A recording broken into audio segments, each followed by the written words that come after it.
আপনি আরও লিখেছেন, আল্লাহ পবিত্র কোরআনে বলেছেন, আসলে সংকীর্ণতার সাথে প্রশস্ততাও আছে। অবশ্যই সংকীর্ণতার সাথে প্রশস্ততাও আছে।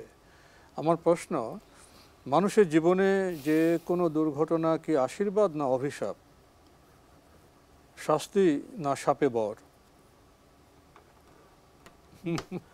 ধন্যবাদ আপনাকে, আপনি খুব সুন্দর প্রশ্ন করেছেন, সুন্দর গুছিয়েছেন, সাহিত্যিক ভাষা দিয়েছেন।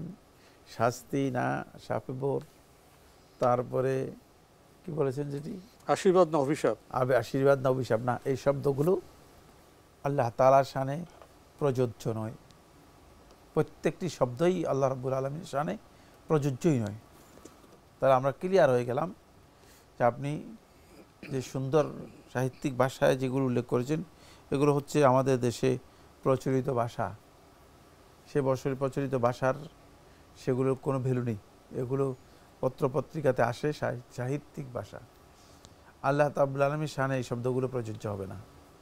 কারণ বান্দা এবং আল্লাহর সাথে সম্পর্ক হচ্ছে মুনিব এবং গোলামের সম্পর্ক, এটা খেয়াল রাখতে হবে। এরপরে যে বিষয়টি সেটা হচ্ছে যে বালা মুসিবত বিপদ আপদ বান্দার জীবনে যখন আসবে, ইমানদার ব্যক্তি বালা মুসিবত বিপদ আপদকে নিজের জন্য একটা রিডিং নেবেন। ইমানদার ব্যক্তি নিজেকে এমন একটা স্পেসে, এমন একটা স্থানে নিয়ে আসবেন যে তিনি পর্যালোচনা করবেন যে আল্লাহ তাআলা আমার এমন কোনো অপরাধ হয়ে গিয়েছে কিনা, এমন কোনো ত্রুটি বিচ্যুতি হয়ে গিয়েছে কিনা যে অপরাধের কারণে আল্লাহ রাব্বুল আলামিন হয়তো আমাকে সতর্ক সংকেত দিচ্ছেন অথবা শাস্তি দিচ্ছেন। এটা সতর্ক সংকেত হতে পারে, কারণ অপরাধের জন্য আল্লাহ রাব্বুল আলামিন বান্দাদেরকে সতর্ক করেন যাতে বান্দা অপরাধের দিকে সামনে না বাড়ায়। আল্লাহ তাআলা কোরআনে কারীমে অন্য আয়াতে বলতে ইউযীকা বা'দাল্লাযী আমিলু, তারা যে সমস্ত আমল করেছে কিছু অংশ যাতে করে তারা আস্বাদন করতে পারে, এই জন্য এগুলো করি।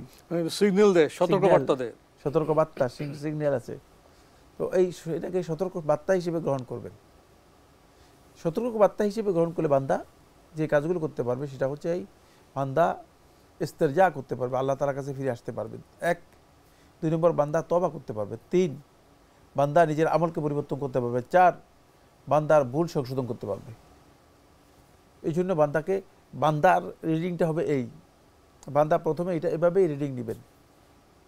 কিন্তু যখন বান্দার এই বালা মুসিবত কেটে যাবে তখন বান্দা বুঝতে পারবে এটা আল্লাহর পক্ষ থেকেই সতর্ক সংকেত ছিল, সতর্ক বার্তা ছিল, সিগন্যাল ছিল, নাকি আসলে আল্লাহ রাব্বুল আলামিন বান্দাকে পরীক্ষা করেছেন। এটা প্রথমে বুঝে যাবে না।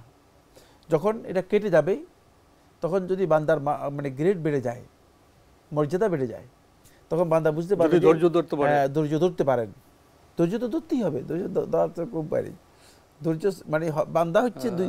আমরা এই বিষয়ে আরও কিছু জানবো আপনার কাছ থেকে ছোট্ট একটা বিরতির পরে। প্রিয় দর্শক, আমরা দেখছিলাম এনটিভি আয়োজিত এবং ভীষণ নিবেদিত অনুষ্ঠান আপনার জিজ্ঞাসা।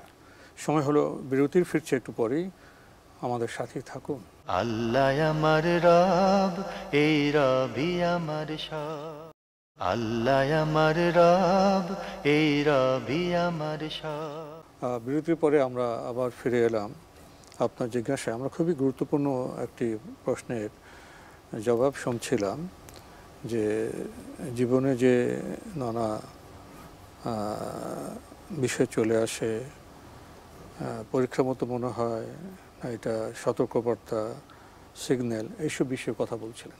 হ্যাঁ, আমি বলেছি সেখানে, সেটা হলো এই বান্দা কিন্তু দুটি জিনিসের মাঝে থাকতে হবে, মা বাইনা শুকর ওয়াস সবর। হয়তো শুকরিয়া আদায় করবে অথবা সবরের মধ্যে থাকবে। এই দুইয়ের যে কোনো একটা জিনিসে যখন বান্দার গ্যাপ হয়ে যাবে তাহলে বান্দা থেকে আস্তে করে ছুটে যাবে। নিয়ামত পেলে শুকরিয়া আদায় করবে, শুকরিয়া আদায় না করলে তিনি কুফরির মধ্যে চলে গেল। নিয়ামত না পেলে যদি সতর্ক সংকেত অথবা কোনো বিপদ আপদ বালা মুসিবতের সম্মুখীন হয় তখন বান্দা সবর এখতিয়ার করবে। যদি সবর এখতিয়ার না করে বান্দার গেট থেকে নিচে নেমে যাবে। সুতরাং এই জায়গায় কিন্তু বান্দাকে অবশ্যই খেয়াল রাখতে হবে যে বান্দার গ্রেড আছে কিনা। বান্দার গ্রেড হচ্ছে এই দুইয়ের মাঝেই, তাই সবর তো অবশ্যই থাকতে হবে। কিন্তু যেটা আলোচনা করতেছিলাম সেটা হলো যখন এ ধরনের বালা মুসিবত বিপদ আপদ কেটে যাবে তখন বান্দা বুঝতে পারবে যে এটা আল্লাহ তাআলার পক্ষ থেকে বান্দার জন্য পরীক্ষা ছিল।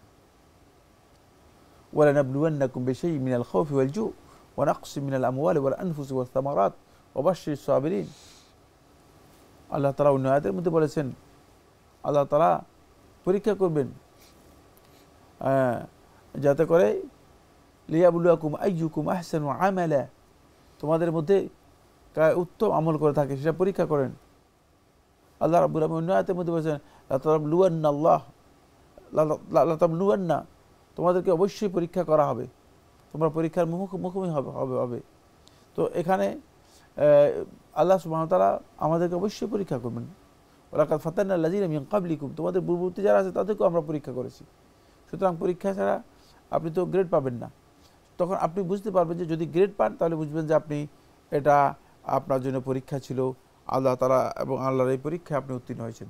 আর যদি গ্রেড না পেয়ে দেখেন যে আপনি নিচে নেমে গিয়েছেন, আপনি কোনো কারণে অধপতিত হয়ে গিয়েছেন, বঞ্চিত মাহরুম হয়ে যাচ্ছেন, সেটা আপনি বুঝতে পারবেন।